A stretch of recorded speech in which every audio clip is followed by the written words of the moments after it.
I told David yesterday that I'll try not to scream or curse or yell, but I'm being asked to talk about what's been happening on what the oil and gas industry has done to the Gulf region.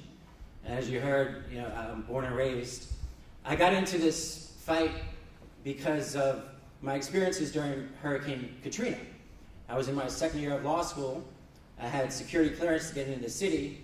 I was bringing in baby formula and supplies and also boats. And I was floating around New Orleans, my hometown, listening for voices in attics. I saw dead babies on the road, old people tied up to telephone poles so they don't float away. And like a lot of people, I became very curious, why was Katrina so impactful? And quickly learned that we've lost 2,000 square miles of wetlands between us and the Gulf of Mexico. So the BP disaster, in my opinion, is just part of the biggest environmental disaster that's been going on in the Gulf region for decades. And so as there's a push to expand drilling on the Atlantic and in the Arctic, people have been asking me to tell my story. What have I been seeing? So this is the truth.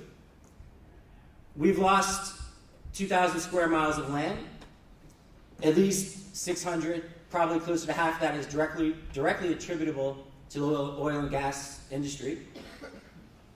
We have uncontrolled blowouts gushing hundreds of millions of gallons of oil into our water, our marsh, our beaches. We have destruction of sensitive fish habitat, like coral reefs. There's been over 9,000 leaks and spills since April 2010, not related to the BP disaster in the Gulf region. Over 9,000. We've had countless dead dolphins, sea turtles, marine mammals, birds like brown pelicans, contaminated beaches and wildlife refuges, deployment of horrible toxic dispersants.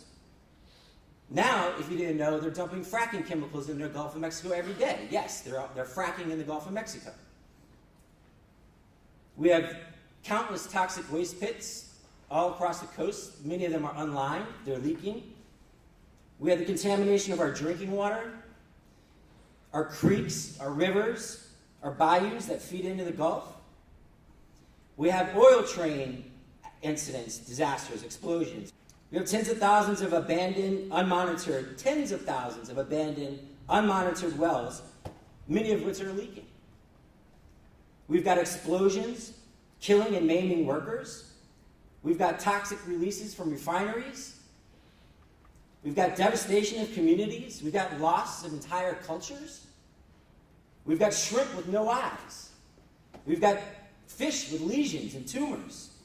We've got entire oyster beds that have gone, that have disappeared.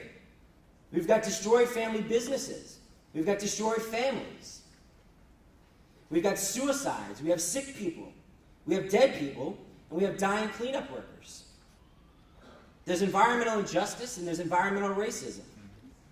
There's dangerous infrastructure that's unable to withstand even a Category 1 hurricane, like Hurricane Isaac in 2012.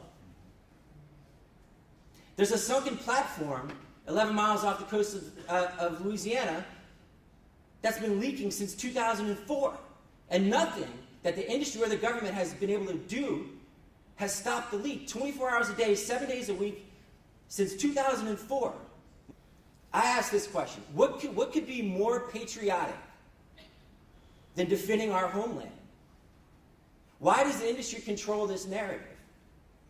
And finally, in all due respect to the Commandant, we're losing a football field of wetlands every hour, not every day. By the time this panel is over, we'll have lost another football field of vital storm protection that won't be able to defend our coast and communities